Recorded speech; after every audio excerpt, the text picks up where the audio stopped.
hello, everybody, and welcome to another edition of Average Superstar TV. I am your host, Lauren Lepre. Thank you for taking the time to check out this podcast.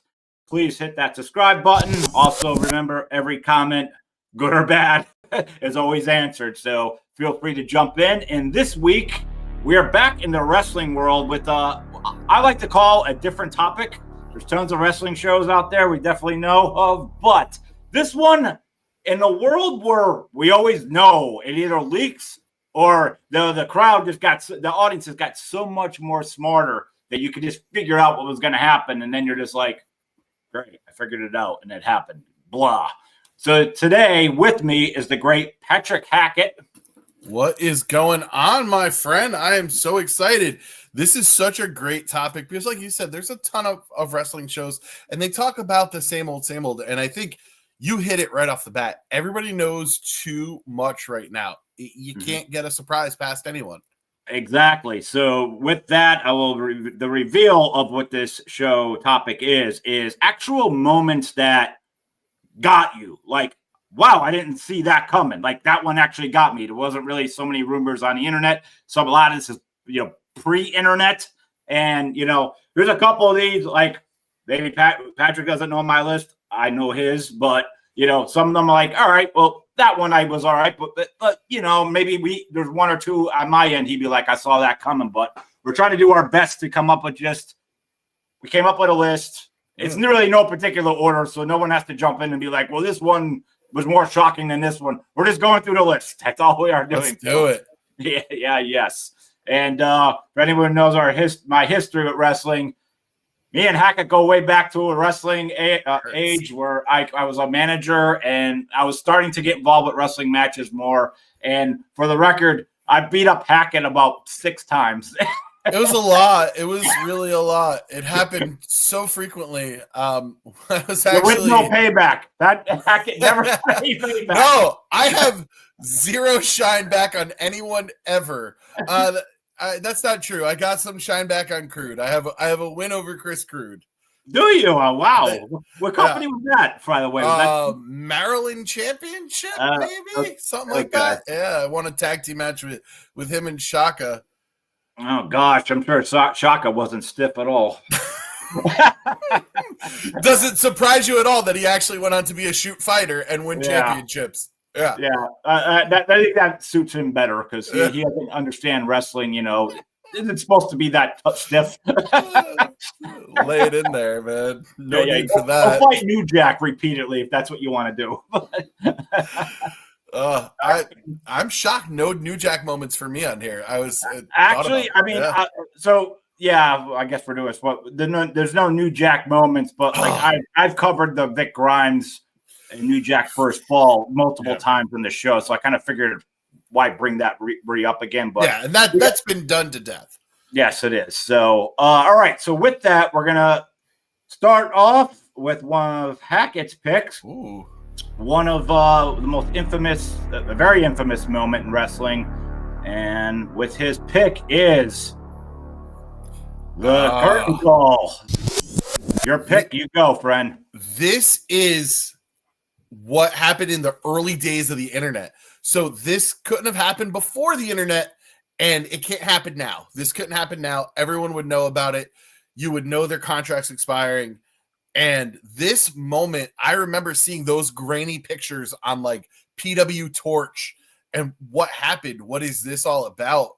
The punishment that came for Hunter afterwards. I think that because of this moment, there's no shock for me when the NWO, well, originally the Outsiders, start showing up because we knew they were gone.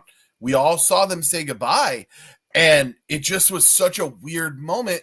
Kayfabe wasn't dead, but it wasn't to the level that it was in the territory days or even the early, WCW, WWF days. And so this blatant break of kayfabe, even though it wasn't televised in the world's most famous arena, is insane. And you only got it through grainy, like digital photos that needed to be developed, and it's crazy. And I think this is the last. You're saying these photos aren't good? I think that's the last like real shocking moment of that era that involves this kind of thing, like people changing companies. Absolutely. So I got two things on this. One, the magic of wrestling was, in my eyes, I'm hoping a lot of people agree with me, is when you thought it was the most realist thing ever. That was the greatest thing of being tricked. Like, I do believe when this person gets into the ring, it like he's going to kill him. Possibly that someone might die. So the fact that these guys did this, I felt was very disrespectful. I'm one of those, you shouldn't have did this. I understand this was when the cameras were turned off, so only that audience got to see it. But as you can see, crappy pictures leaked. You know, wrestling's getting hot. I mean, we're about to explode on a Monday Night War. Yeah. This wasn't a good time to do it. Yeah. The only thing I'd say at the other end, sticking up for them, I remember seeing Kevin Nash do his podcast. He did say, yo, we waited for the cameras to be turned off. Like, so I get that part, but I like characters being character. That, to me, this is the biggest problem with wrestling is everybody walk. I don't believe everybody coming down the aisle anymore. I just don't. Like, the second they come out, they're just like, they know. I talk to them. We all talk online. You know, the other people like my status. I talk to the rest of the viewer back. Kills it on an indie level. Kills it on an indie level because you have all these fans with a parasocial relationship with the workers. And number one, they're not following the storyline of who's supposed to be cheered, who's supposed to be booed. That's your friend. Yep. They're not your friend. Let's make that clear. That's your friend there. And so you want to cheer them. But if you're really their friend, you should realize they're a heel and you should be booing them. And that line is just so blurred, you know. I remember talking about our time. I remember one of the kids that I was training with skipped training to go to Mikey Whipwreck's last show. Yeah, sure. It was Mikey Whipwreck's last show in 2000. You know, yeah, he'd never worked after that. And boys in the back, fans out front. And it's just, the line is way too blurred. And that goes back to our era when I was managing Garrett Dominus. Garrett and I, we didn't go out for a lot of the 10 bell salutes even. I signed 4 autographs because we wanted to pull that. We're heels. We don't do that. 3 of those autographs, I have no idea who they were for. They were for, all 3 of them were for someone terminally ill in the audience. So they just sent like a poster back. I was like, yeah, I got no problem with that. You know, like, and one kid caught Garrett and I in the parking lot. It came up and said, you were the best match on the show. It was very respectful. No one was around. And he just said, could you sign this? Garrett didn't. I did. That was the Holmesburg show. Oh, God. That's probably the best. That's probably the best show. I've done some really big shows. And that was probably my favorite time of beating you up. Oh, that's when I got nerve damage in my elbow thrown through several rows of chairs. I couldn't bump right. Dude? Yeah, I got nerve damage in my elbow. It still bothers me. You permanently disfigured me. I think it's not your fault. I just couldn't bump right. Yeah, I did. I let you take your own bump. Several chairs. Yeah, you really charged in there for me. Man, I'll tell you, I love being a bump dummy. It's so good, like, to get that reaction and having somebody get their comeuppance on you. Yeah. It's just great. Like, I had a friend who's one of the most powerful people in sports right now. When I took the Michinoku driver, he was like, are we going to the hospital? I'm like, no, man, I'm fine. Everything's cool. Chill out. Yeah. All right. We're going to go on again. Another one of Hackett's picks. I'll let Hackett actually bring up, because I'm not, by the way, so everybody knows, when I kind of got out around 2004, this particular character I don't know much about. I've been recently in the last couple of years somewhat getting back into wrestling. So when you brought this character up, The Miz. Oh, man. I'll let you, it's your pick. So you explain this moment, because I can tell you I won't have much feedback at all. So in my mind, The Miz went from being the most just shouldn't even be there to being a borderline Hall of Famer. This moment, though, the shocking moment we're talking about is the Talking Smack promo. if you don't know about this, Talking Smack was a show after SmackDown. Renee Paquette hosted it, and Daniel Bryan when he was out of the ring. Daniel Bryan and The Miz have storyline history in WWE. I don't know if they have shoot history. I know they have storyline history. The only person I know that really had shoot heat with The Miz was Benoit. He threw him out of the locker room until Taker brought him back in. But the promo is basically Daniel Bryan calling The Miz out for wrestling a soft style, not wrestling the way Daniel Bryan wrestles. And The Miz, I don't know if it's a work or a shoot to this day. I don't know. And I like it that way. I've never looked into it. He delivers a promo about Daniel Bryan and the style of wrestling that he did. He's like, that's why I'm still here. That's why I'm not sitting behind a desk, because I've never hurt anybody. I've never gotten hurt. While you're out there getting "this is awesome" chants in front of 50 people at a bingo hall, I've headlined WrestleMania. And the fire from this guy was incredible. Like, you could see the panic on Renee's face where she doesn't know. Brian storms off the set. We all heard rumors that Brian was coming back and that WWE doctors weren't clearing him. So it could have been a lead up to that. But the passion that he showed and the fact that it blurred the lines. I think a lot of times when you were talking about the blur of the lines, I don't want to know. I don't want to know. I want to be in that moment. I want you to suck me in and bring me into that story. And I was there. I will still watch that. And honestly, if you are an aspiring professional wrestler, besides the cream of the crop promo, everybody tells you to watch the cream of the crop promo. It's one of the greatest promos. You know, Dusty has some amazing ones. But to me, the conviction that you need to perform, especially if you're in front of a small crowd, and have that conviction and that fire, that promo to me, and it shocked me because I didn't think that would be something that they would do. I didn't think. I thought it was just like WWE goes through these times where they try to be a legit sport, where they have like these, you know, post-show talking head Sports Center kind of shows. I don't usually like them, but this one really, really got me.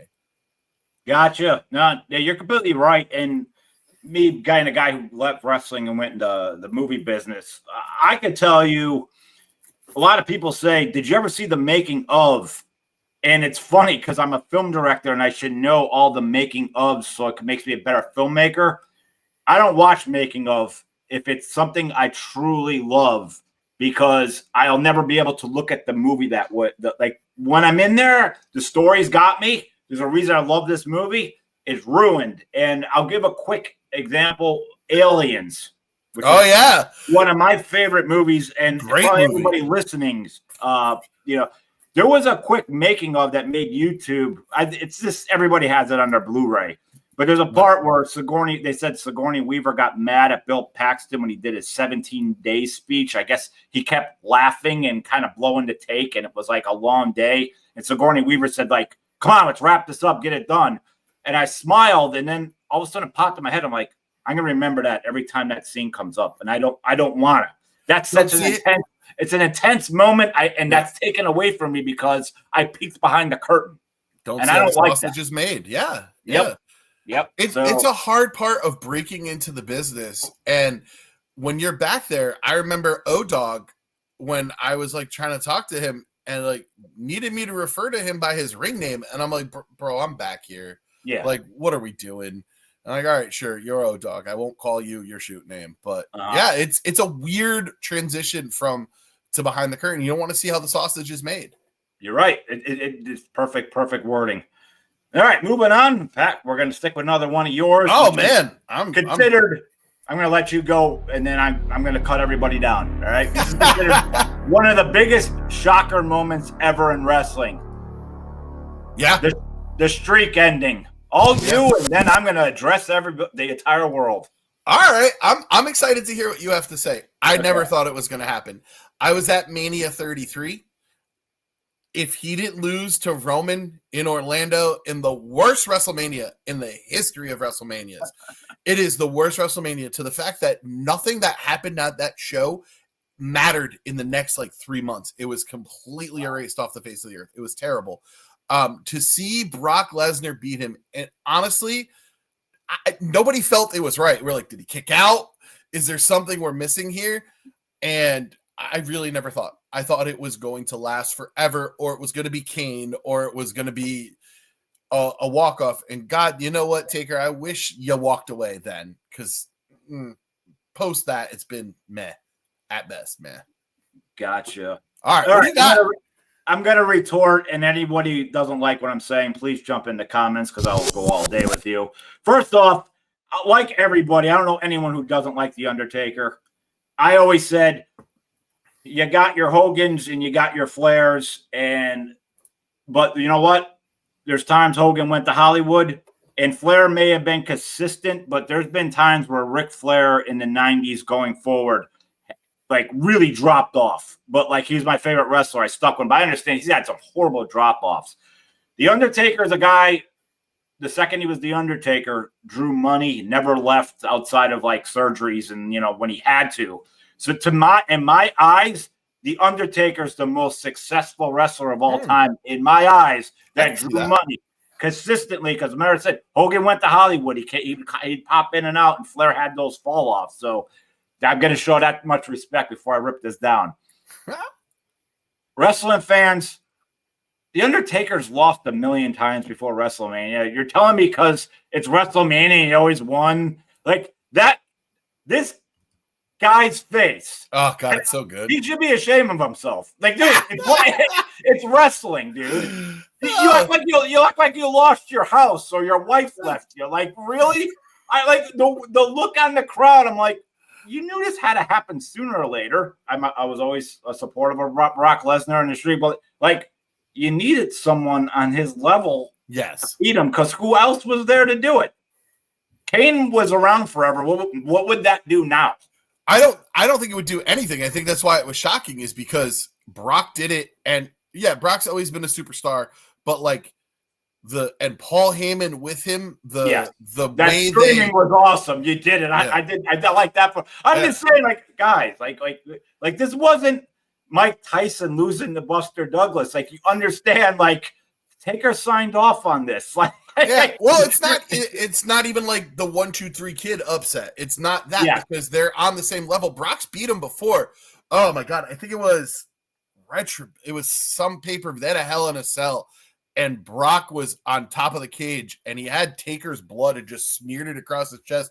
I'm like, that man is terrifying. Yes. And you had a guy, this is the guy that also the only real guy that true success. I know there's other wrestlers that have done it, but this guy was the UFC champion and beat Randy, like to knock out Randy Couture. Oh, he dismantled Randy Couture. Randy Couture. You killed a legend, and like you can't say like, well, this guy wasn't deserving to stop the streak because he was. He's Brock. Yeah, but it was unexpected. I don't think anybody expected it. And I think what you were saying before is you want to lose yourself in the moment. Nobody thought it was real. We weren't worried about the blurred lines. It was like, I never expected this. Yep. It wouldn't have done anything for Kane. We always just felt like the poeticness of it all.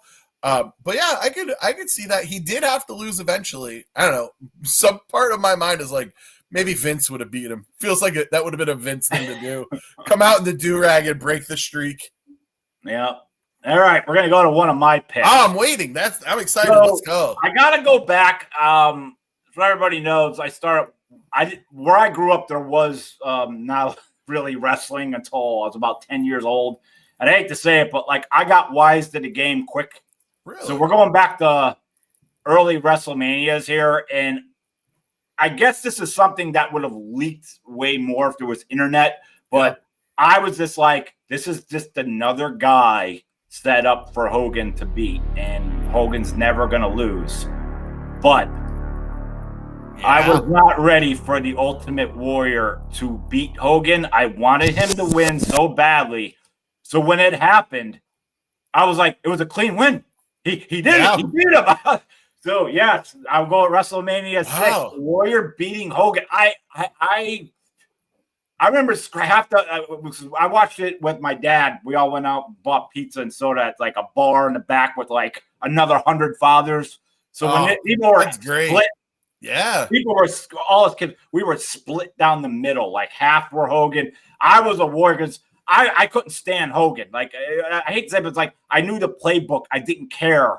And I just thought the Warrior was going to turn bad in the middle of the match, but still lose anyway. So when this happened, I was like, thank God he finally lost. I'm sure a lot of people felt that way about Hogan losing. You know, that one worked for him, brother, huh? Yeah. I didn't even consider that, but that's crazy because Warrior would have lost nothing by losing. He would have lost nothing. He would have still been, because it wasn't for the IC title, so he still would have been Intercontinental Champion.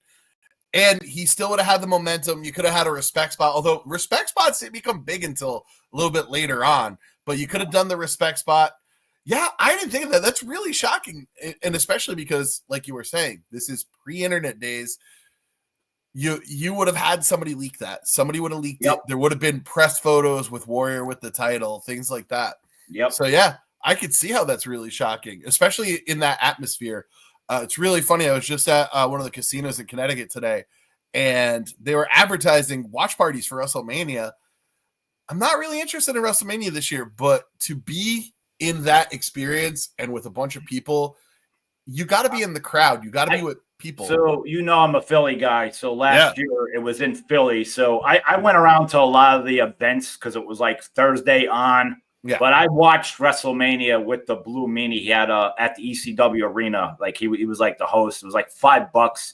So it was me and a lot of CZW guys because they wrestled right up the road. But like a lot of wrestlers were there too. That like this indie guys. So it was the first WrestleMania I saw since Benoit won the belt. I believe was like 20. That's how far off. That's how far 20 off. 20 years.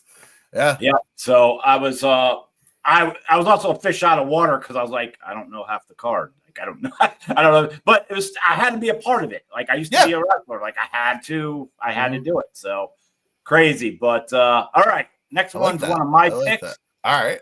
This is a curveball for everybody because we've so been trained to come down in this company, come down in this era. And this era did kind of get bad. But up front, I'm going to stick up for this because this is something that I needed to see happen. I was praying. I didn't think it ever would. I'll call it the first 6 weeks of the new blood. Wow. All right. I got to tell everybody, and I know a lot of people are just straight, oh, God, what are you talking about? Guys, first off, I'm a Horseman guy. I'm an NWA, WCW guy, always, because I couldn't stand Hogan in the cartoon land. So at the other end, as much as you hear a lot of wrestlers say, we hated working there, I didn't know that. I didn't understand backstage when things were bad. Yeah. But the product that was out there all the time, I enjoyed. And then you have your Monday Night War going on, which obviously for 84 weeks, I'd say a good 70 of them were like, damn, this is cool. And then it's just like, this is the same copy and paste. Something's going wrong here. When are they going to push the young guys?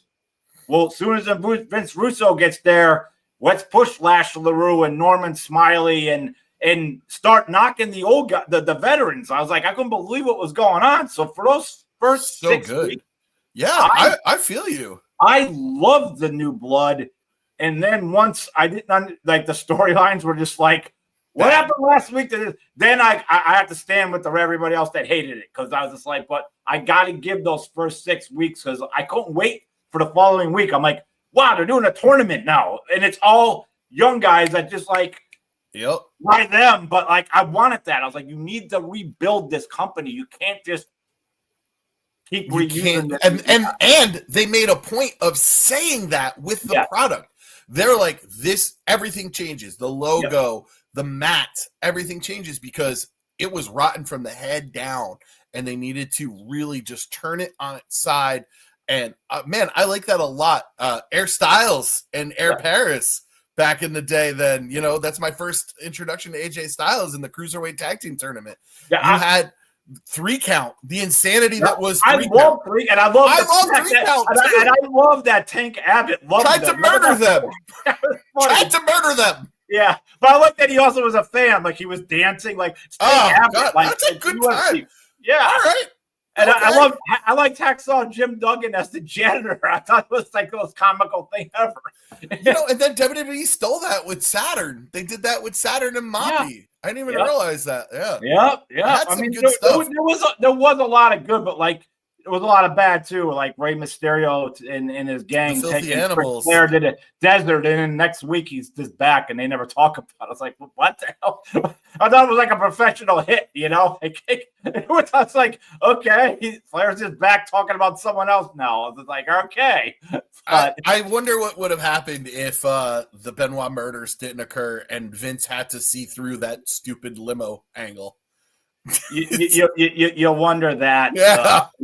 There was just so much going on at that time, and like by then it's like everybody that fought the NWO became like a Wolfpack member, and I was just like, we're way off the rails here. Oh, like, they went way off the rails. When Sting and Luger, there's sometimes I see a wrestler I didn't even know who joined, because that was at the time where you're kind of like, if I miss it this week, well, who cares? Because it was so yeah, gotcha. All right, we're going to switch back. All right. Great Hackett with a very infamous moment in wrestling.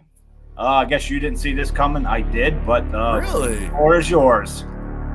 Shawn Michaels put Marty Jannetty through the barbershop window and taking off her solo career. I think this talks more in line with our age. You're a little bit older than me. And as a kid, who was better than the Rockers? They were the epitome of cool. They had the cool outfits, the cool hair. They were good-looking guys. They had great music. Although the most advanced tag team, like they're modern day wrestlers that like everybody's like that. They had to slow down for other tag teams. Yep. And the way they sold it, man, there's no problem with the Rockers. Yep. And the super kick. I can't believe they went to the backdrop suplex as his finish after that, after having that iconic moment with the super kick, and couldn't realize that. But yeah, man, this shocked me. I think this was like the big turn. I can't remember any other big heel turns from that era. And a lot of people, I asked my friends, I showed them my list. I'm like, what about Hogan? I'm like, I saw Hogan coming. And we all saw that. We all saw Hogan coming. Well, that also leaked. Like they were talking for a good a while. Like Hogan's got to turn because no one cares anymore. It's the only way to recycle himself, and he sure did by doing that. Sure did. Added decades to his career. So to compliment your moment, though, it doesn't go without me saying it's one of the best Monsoon Bobby Heenan moments. Yes, when Bobby Heenan goes, Jannetty tried to dodge it through the window. Like a coward. One of the funniest moments.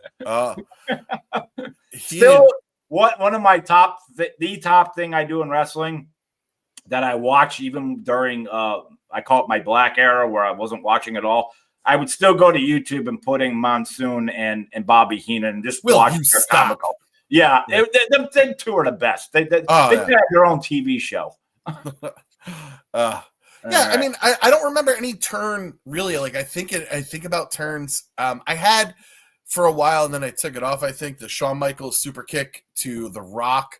But this was the turn when I was a kid. I guess I'm a couple of years old, but like for a few weeks they were like bumping heads a little bit for like 5 seconds. Then they would hug. I'm like, well, he's dressing different.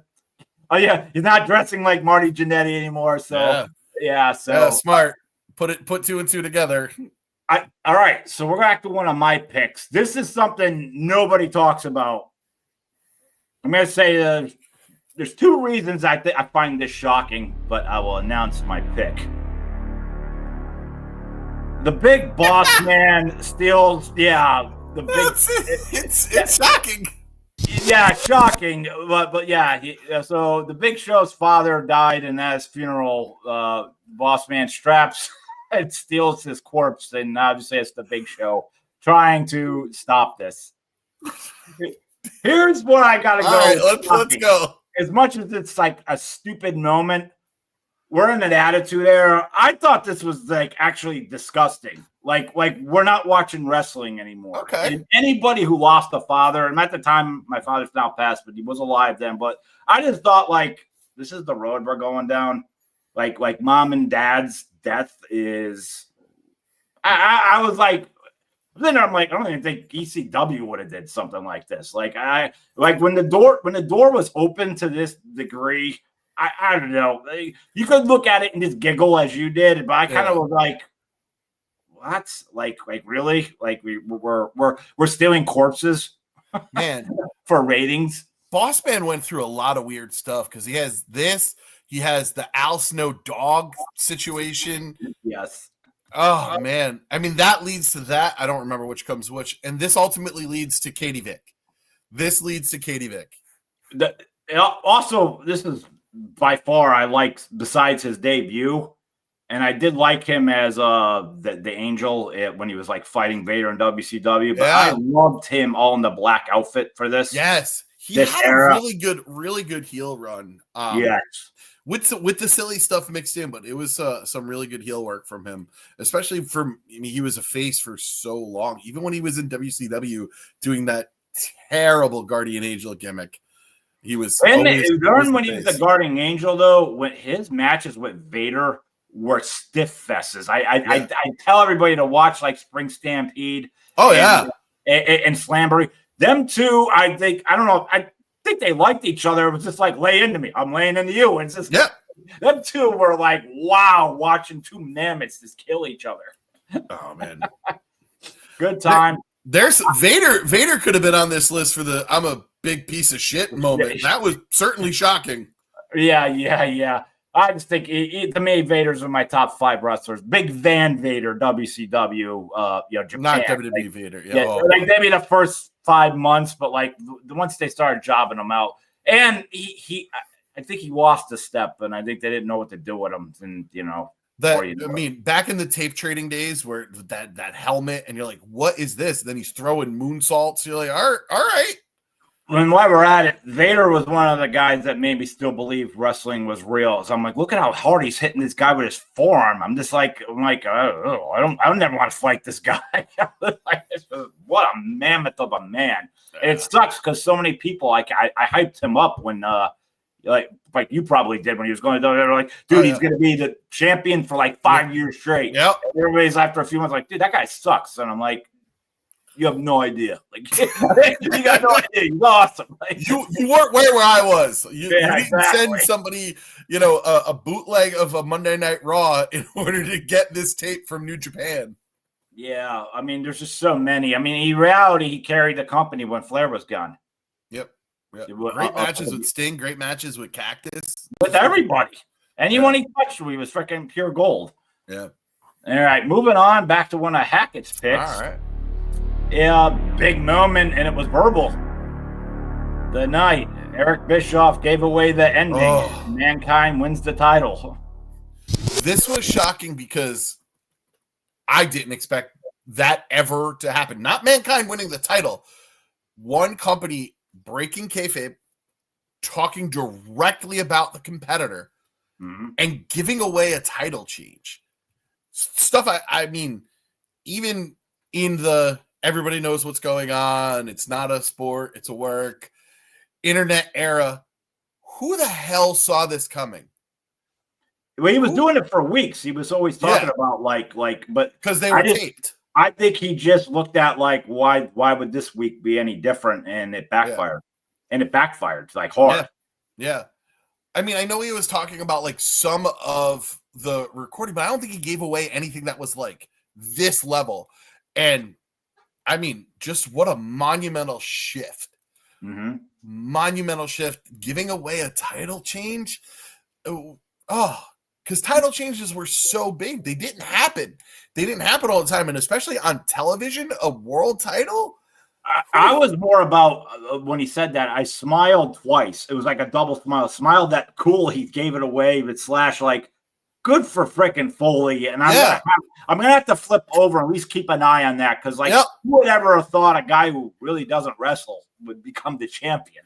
He before Benoit and Eddie and Daniel Bryan, he broke the WWE mold because he's not a WWE style guy. And he was able to do that and to give away a title, man. I couldn't imagine it. It felt like so beyond the pale as a fan to just ruin everything. And he got his comeuppance. Yep. All right. I'm going to move on to one of mine. One was recent, literally the 2-year anniversary going on. Really? All right. When I say shocking, this one got me. And I wanted this to happen, and it did. wanted to happen last year. Roman beats Cody at WrestleMania 39. Yeah. Because I thought, For sure, yeah, his time has come. He's too built up. This is what the audience wants. And I'm like, I said to myself, there's more bloodline. There's still more Roman. I want to see this guy go 1,000 days. And I'm like, and when I was totally the whole entire time saying, be ready, Roman's going to lose tonight. And when it didn't happen and Roman won, I was like, thank you. The look on the audience's face was so freaking great. This is what I'm talking about, moments, man. This is what is right here of like, because we all thought across the boards. And there was a small part of me, I still had to say, like, if he's not going to do it then, when's he ever going to do it? That the thought maybe Roman could still win, last one, but it didn't happen. Outsmarting the smarks. Yep. Like, honestly, if you're going that far, just do it 40 too. Like, I don't think it would have ruined anything. I think you could have had him take the strap off him another time. It didn't need to be WrestleMania. I know Cody came back for that moment. Yeah. But like, you had everyone in the palm of your hands. And when you did it again, they knew. Yeah. And if you pulled that rug out from under one more time, I mean, you're risking it, but I don't know. Everyone's going to remember, like, you always remember who won the WrestleMania, but, like, how cool would it have been if Roman won and then the next night on Raw he lost? Like, that would have been, like, in the fans' face, like, make it unexpected. Like he beats him in 10 minutes or something. Would have been an amazing time for a Money in the Bank cash-in. One of the best ones ever is when Bryan wins the title and, like, Randy Orton in, like, a horror movie moment is creeping up, and we're all like, no. And it's the monster, because the monster's coming, and you know it's going to happen.